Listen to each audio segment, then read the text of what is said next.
Hey everyone, it's episode 148. Yep, 148 of the Diet Diaries. Thanks for being here. Thanks for listening. So today's episode, last week's episode is like a little off the beaten path, so to speak. This week's episode is maybe a little similar, but probably a little closer in to things I normally talk about. And if you're on my email list, or maybe you remember about 3 months ago in early July, I sent an email out talking about the fact that Ben and I are watching Friends together. We're still watching, so in case you're curious, back in July, I just reread my email. We were on season 2, now we're on season 7. It takes a long time to get through 23 to 25 episodes a season like they used to do, like, on old school network television. Um, and I sent that email back in July just talking about how I had kind of forgotten about the quote "Fat Monica" storyline. And as soon as it started coming on, I'm like, "Oh my God, like I need to like talk about this with Ben." And so every time these jokes come up, I'm constantly like reminding him that like it's never okay to comment on someone else's body and what they look like, and that your value and worthiness as a human is not predicated on the size of your body. Right now, as a boy, we typically think that boys don't have to deal with this as much. I actually think that that's not as true as we think it is. But also in his relationships, whether they be friendships or romantic relationships, whatever ends up happening with Ben, with girls, right?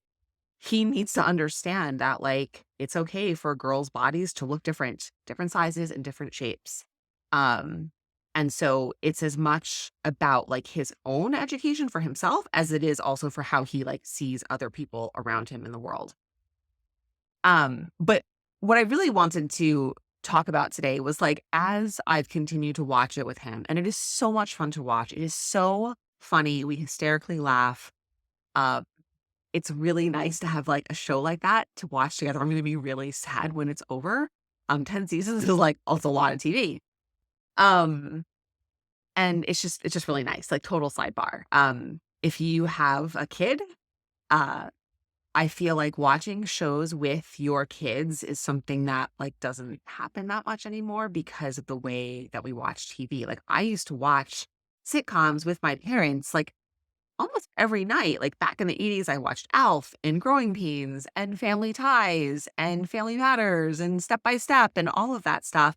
And then when I got older, we would watch stuff together too. Like because there aren't a ton of shows on like that as much anymore, and so much is streaming and on demand, it's just very different. And so yeah, this is obviously like on demand, but we watch, like, pretty frequently. It depends, we go through phases, right, where we'll go a week and we'll be able to watch 1 or 2 episodes a night, and then we'll go for a week and we'll only watch once or twice. But anyway, just sharing that it's actually a really nice way to spend time together. I think that we used to think that watching TV wasn't spending time together, but it actually is. We talk about stuff, we laugh, we're together, no one's on their phones, like, phones are not in the room, so we're both, like, really present for it, and that feels really nice. So, that's my parenting tip that you didn't ask for. Anyway, so really what I wanted to talk about was just the awareness that I've continued to have watching this show now for we've been watching for probably like, I think we started it in May or June. It's been a long time. And what it has continued to drive home for me, and even though we know this logically, but to watch a show that I watched from the ages of 14 to the ages of 24, and from 18 to 24 were some of the hardest years of my life in terms of my body. Still was hard after that, but this early 20s was, I think, I don't wanna say it was the worst. It was really bad. Um, I was in college, and then I was moving to the city and working and finding my place and meeting people and all of that. Um, that we these, beliefs are learned. They're not innate. We are not born thinking these things. We are taught them. And when I watch that show and watch them talk about Monica and then show what she actually looked like, there's a lot of flashback episodes where they show, quote, fat Monica. And let me just say that she looks to be about like a size 14 or 16. And the way they talk about her body and talk about her experience, it's like being fat is the worst possible thing you could be.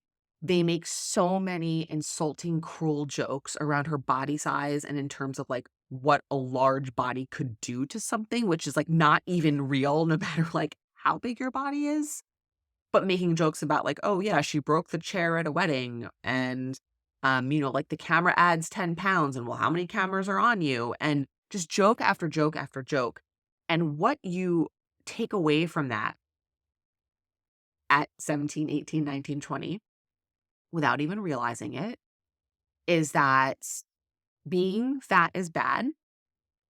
Being fat, and not only is being fat bad, but being fat is anything that doesn't look like Jennifer Aniston or Courtney Cox.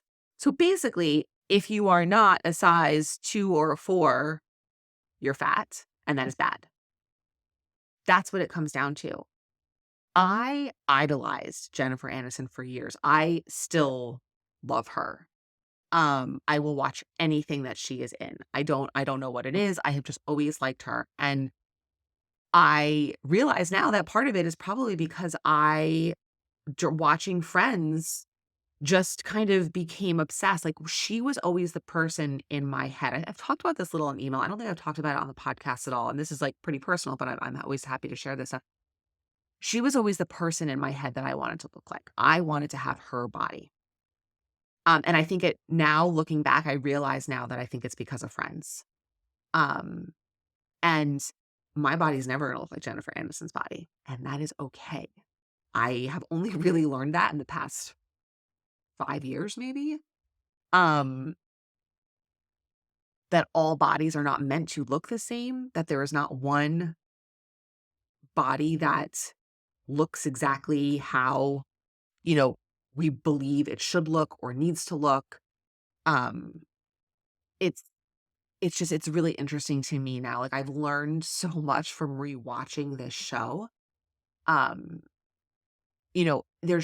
the narrative around this show is that you are not accepted, you are not liked unless you are thin, right? The whole thing is like Monica was fat, no one liked her. She knew Chandler, like Chandler was Ross's best friend, so she knew Chandler when she was fat. And now and she knew Richard, the Tom Selleck role, when she was fat, and he sees her again for the first time. And he's like, "Oh my God, you look amazing because you lost so much weight," right? And they fall in love now because she's like fit.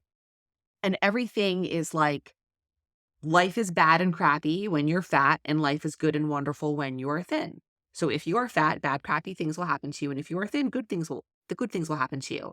Now I realize that people in big fat bodies, and I say fat as just a neutral descriptor term, um, you are marginalized and have a lot of struggles, and life absolutely can and is harder for them. And shows like this perpetuate that and create that. Um, Also to say that, yes, people in thin bodies and smaller bodies do have privilege, but I will say that you aren't automatically happy because you are thin. So there's a lot of nuance to this. Um, but it's just the before and after of like Monica was fat and no one liked her and she wasn't pretty, and then she lost weight and now she's thin and wonderful and successful and dates lots of guys and has lots of sex, and you know all of these wonderful things happen to her. It's such a before and after. And as a human being watching this in the late 90s and early 2000s, when this is the message everywhere, I'm going to talk about another movie that had a really big impact on me. You internalize that and you carry that shit with you forever. Until you do the work to like unlearn it. And I'm so grateful to be watching this with Ben. One, to continue that unlearning process for myself because it never ends. And two, to be able to use it as a way to like educate. I don't think that there's really any shows on network or streaming or cable, whatever TV platforms are out there now that would make these kinds of jokes anymore. They're just like cruel and unkind and very unaware. But the stuff is still out there, right? And Friends is still, I think, a great show. Danny hates it. He never watched it. I still think it's a great show. Like it's both and, right? There's some bad things about it. There's some amazing things about it. But around this same time, I think I was a junior in college, Bridget Jones's Diary came out. And so, I don't know, I listeners of all different ages, so you may or may not know this movie or have seen this movie. It's a good movie. It's based on a book, and Renee Zellweger played the main character. And in the book and in the movie, she is I don't remember the words they use. They have all kinds of these, like, cute, weird little words because it was like, they were British, so it's a little bit different, like, vernacular for things. She was considered to be fat, and there was all this publicity. Renee Zellweger is, very has a very small body. She's like a size 2. She gained a lot of weight to play this role. And when you watch the movie, she's probably around like a size 12. I am a size 12/14. I was a size 12 in college. I've basically been a size 12 since I was like 17. Um, and I remember watching that and seeing her, and she wears this like bunny costume, which basically it's like a corset, it's like a leotard, basically. You can really like see her body. And people make fun of her in the movie, like her character for the way her body looks, and just the media around this was like, "Oh my god," about how Renee Zellweger got fat, and she's a size 12, and I'm a size 12. And it's like, I don't have to draw the connections there for you, around how damaging that is, and how she's unloved and men don't like her because of her body. Um, it blows my mind the way I'm like losing my words over this about how insidious it is, how we have been taught these things over and these are just 2 examples. There are countless more, um, over and over and over and over again. And then we wonder, and here's the thing, this is really why I wanted to talk about this. We wonder why we are so unhappy with how we look. This is a big reason why. The media and what has been portrayed in movies over time has been hugely problematic. It continues to be problematic. I think there's a little bit of a tide turn, a little bit, right? You're starting to see plus size models on runways for like major, like it just finished like New York Fashion Week, and there were some models in bigger bodies on the runways, um, walking and modeling clothes, and you're seeing a little bit more in some magazines, obviously on social media, right? Because anyone can put themselves out there. If you're following people, there are so many wonderful accounts to follow, not for just plus size models, but just influencers, right? Who are, using this platform to talk about how to live your life in a body that doesn't look the way that we were told our bodies had to look growing up. Um, and so I just think it's important to know why. Where does this come from? Why is it we're not born with this? Little girls are not born thinking this. We are taught it from a very young age. I've talked about like the Disney princess thing. All Disney princesses are like tiny, tiny waist, hourglass figure. You've never seen a bigger bodied Disney princess. Um, the villains are often always in the bigger bodies. Um, there's just always been such a distorted view of the reality and diversity of human bodies, right? One body type has always been idealized, and it was just everyone is supposed to look like that. And it just doesn't, there's no logic behind that, right? We have different color hair and different colored eyes and different colored skins, and we're different heights. And so, of course, therefore, body sizes and shapes are going to be different. Um, and we've just lost sight of that. And this is a big reason why. Um, so I guess I just really wanted to kind of talk about like my experience watching this and also to help you realize where some of your thoughts come from and why this work is so hard. Because yes, while there is more content out there that does reflect and represent more body types and diversity, the mainstream, right? Mainstream Hollywood movies, actresses still are being pushed towards and look very similar. Um, and